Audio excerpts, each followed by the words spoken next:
ఈ యొక్క ధారణ విధానం మనిషికి ఒక్కొక్క రకంగా వాళ్ళు ఏ విధంగా ధారణ చేయవచ్చు, లేకపోతే ఏ స్థలంలో పెట్టాలి, ఎప్పుడు పెట్టాలి, దీన్ని మళ్ళీ తర్వాత ఏ విధంగా శుద్ధి చేయాలి, దీన్ని ఏ విధంగా ప్రాణ ప్రతిష్ఠ చేయాలి.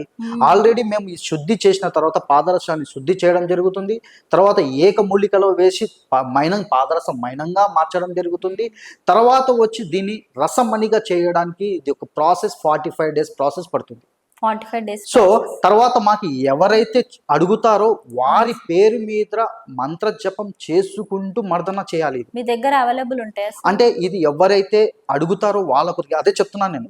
ఎందుకంటే ఇది ఆల్రెడీ మనం చేసి పెట్టి ఇచ్చేది కాదు, వస్తువు మామూలు వస్తువులు కావాలని బుక్ చేసుకుంటారో వారి యొక్క పేరు, వారి యొక్క గోత్రము, వాళ్ళు దేనికి సంబంధించిన వాళ్ళు తెలుసుకొని దాన్ని మనం మర్దన చేసేటప్పుడు, పాదరసాన్ని మర్దన చేసేటప్పుడు స్టార్టింగ్ నుంచి దీనికంటూ కొన్ని మంత్రాలు ఉంటాయి. ఆ మంత్ర జపం చేస్తేనే మర్దన చేయాలి ఆ వ్యక్తికి. అంటే దాన్ని ఒక బలాన్ని చేకూర్చాలి కదా. ఆ బలం లేకపోతే ఏం ఉపయోగం అనేది ఉండదు. ఫస్ట్ దీనిలో బలాన్ని వేయాలి. తర్వాత ఆ క్లియర్ మనీ అయిపోయిన తర్వాత మళ్ళీ ప్రాణ ప్రతిష్ఠ చేయాలి. ప్రాణ ప్రతిష్ఠ చేసిన తర్వాత ఒక పద్ధతి ప్రకారం ధారణ చేసుకుంటేనే మీకు రిజల్ట్ ఇస్తుంది. అంతేగాని మనం చేసి పెట్టి ఊకే డైరెక్ట్ మెడలో వేసుకుంటే మీకు రిజల్ట్ అనేది కొద్దిగా రివర్స్ కూడా కావచ్చు.